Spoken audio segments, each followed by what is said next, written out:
మెలినా seeds రైతు సోదరులకు మరియు సోదరిమణులకు నా నమస్కారాలు. నా పేరు పెరుగు గోపి. నేను ఏన్కూర్ మండల హెడ్ క్వార్టర్స్గా వర్క్ చేస్తుంటాను, సేల్స్ ఎగ్జిక్యూటివ్గా.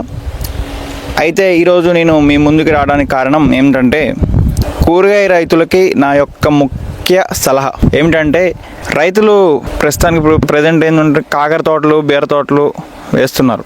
కాకర యొక్క విత్తనాలు నాటుకునే ముందు ఒకరోజు ముందుగానే మనం ఏం చేయాలంటే నానబెట్టుకోవాలి.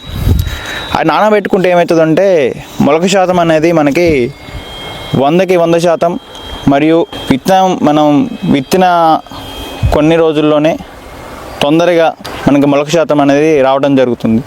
సో రైతులు గమనించగలరు. విత్తనాన్ని, కాకర విత్తనాలని ముఖ్యంగా ఏ కంపెనీ అయినా, మా కంపెనీ అనే కాదు, అది ఏ కంపెనీ నుంచి మీరు విత్తనాలు తీసుకున్నా ఒకరోజు ముందుగా ఆ యొక్క విత్తనాన్ని మనం నానబెట్టి ఆ తర్వాత విత్తుకుంటే జర్మినేషన్ మంచిగా రిజల్ట్స్ వస్తాయని నా యొక్క మనవి.